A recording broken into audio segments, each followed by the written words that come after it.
اعوذ باللہ من الشیطان الرجیم بسم اللہ الرحمن الرحیم السلام علیکم ورحمۃ اللہ۔ محترم سامعین، آج ہمارے پاس سائلین میں سے ایک سوال آیا تھا۔ اسامہ موسیٰ صاحب نے کل ایک سوال کیا تھا نماز استخارہ کے بارے میں۔ نماز استخارہ کے بارے میں شریعت مطہرہ میں تمام بہت زیادہ تاکید آئی ہے، حتیٰ کہ صحابہ کرام رضوان اللہ تعالیٰ علیہم اجمعین کا اقوال میں سے ہے۔ حضرت جابر رضی اللہ تعالیٰ عنہ، حضرت جابر بن عبداللہ رضی اللہ تعالیٰ عنہ فرماتے ہیں کہ نبی کریم صلی اللہ علیہ وسلم ہمیں اہم کاموں کے معاملے میں استخارہ کرنے کا حکم دیتے تھے،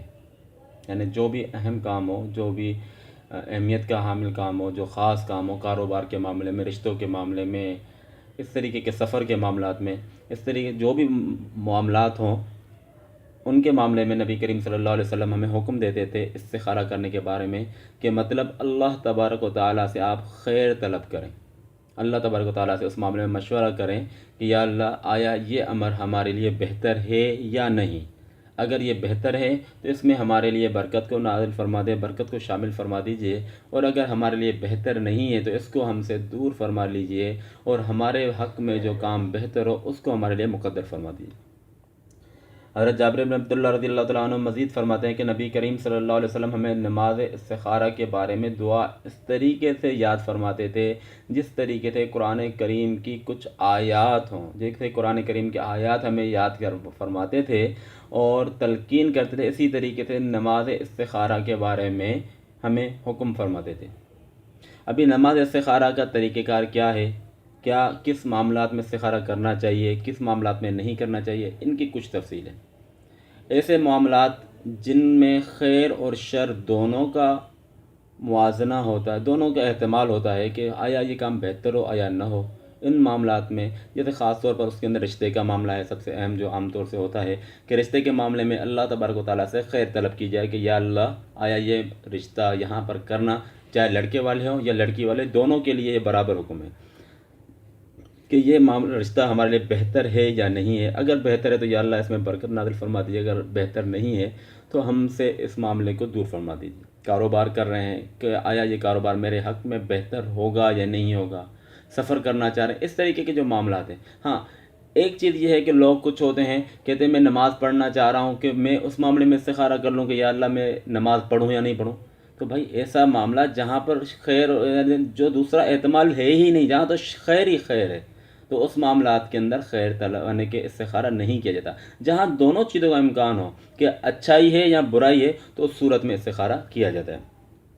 ابھی نماز استخارہ کے بارے میں اس کا طریقہ کار کیا ہے اور اس کی دعا کیا ہے وہ ابھی ہم بیان کرتے ہیں آپ کے سامنے کہ نماز استخارہ کس طریقے پڑھی جائے۔ نماز استخارہ کی جو عام طور سے دعا پڑھی جاتی ہے وہ یہ ہے: اللہم انی استخیرک بعلمک واستقدرک بقدرتک واسألک من فضلک العظیم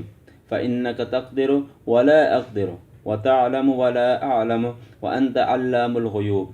اللہم ان کنت تعلم ان هذا الامر خیر لی فی دینی ومعاشی وعاقبت امری فاقدره لی ویسره لی ثم بارک لی فیہ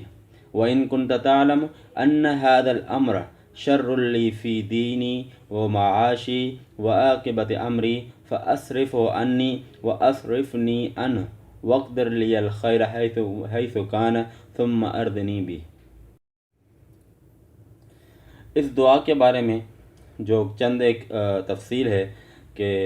جب یہ دعا پڑھیں گے اس کا مختصر مفہوم یہی ہے کہ یا اللہ میں آپ سے خیر طلب کر رہا ہوں، آپ کے علم سے، آپ سے قدرت سے، کہ یا اللہ آپ ہر چیز کو جاننے والے ہیں، کہ یا اللہ میرے حق میں، میرے انجام کے معاملات میں اگر یہ بہتر ہے تو یا اللہ اس کو میرے لیے آسان فرما دیجیے گا، اور اگر میرے حق میں یہ بہتر نہیں ہے تو یا اللہ اس کو مجھ سے دور فرما دیجیے۔ تو اس میں جب ہم نے الفاظ یہ پڑھے تھے کہ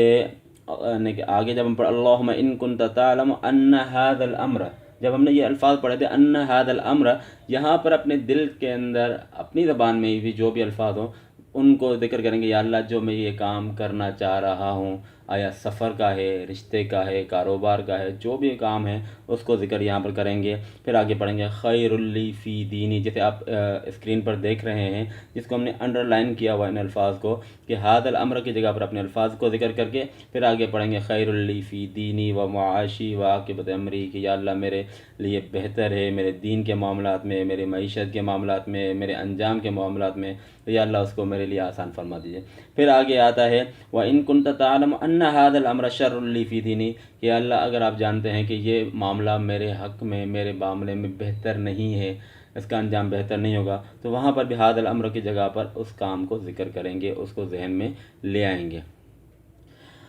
ابھی اس کا طریقہ کار ہے کہ نماز استخارہ پڑھنے کے لیے رات کو سونے سے پہلے، عشاء کی نماز کے بعد سونے سے پہلے باوضو ہو کر 2 رکعت نماز پڑھیں گے۔ نماز پڑھنے کے عام جیسے نوافل پڑھتے ہیں وہ پڑھ کر، نوافل پڑھ کر اس کے بعد دعا مانگیں گے۔ دعا میں یہ الفاظ ذکر کریں گے کہ یا اللہ میرے اللہم انی استخیرک سے لے کر آخر تک دعا پڑھ کے آخر میں بس اگر آپ دل میں دوبارہ مزید چاہتے ہیں تو اس کو الفاظ پڑھ کر قبلہ رو ہو کر کے سو جائیں۔ کوشش کریں قبلہ رو ہو کر کے سوئیں گے تو بہتر ہوگا، اور اس کو کچھ ایام تک اس کو دہراتے رہیں۔ ہو سکتا ہے اسی رات آپ کے دل کے اندر وہ چیز آ جائے، ایک نہیں تو 3 راتوں میں، 2 راتوں میں، 7 راتوں تک وہ چیز آ جاتی ہے۔ اور اگر پھر بھی وہ خواب کے اندر کبھی کبھی وہ چیز اس کا جواب بالکل واضح آ جاتا ہے، کبھی اس کے متعلق کبھی دل کا میلان اس طرف آ جاتا ہے، تو اس طریقے سے مختلف اس کی صورتیں ہوتی ہیں جس کے ذریعے سے وہ دل آپ کا خود بخود اس کام کی طرف مائل ہونے لگے گا کہ آیا میں یہ کام کروں یا نہ کروں۔ اللہ تبارک و تعالیٰ سے دعا ہے کہ اللہ تعالیٰ ہمیں شریعت مطہرہ کے مطابق زندگی گزارنے کی توفیق عطا فرمائے اور اپنے دین کی صحیح سمجھ عطا فرمائے۔ وآخر دعوانا ان الحمد للہ رب العالمین۔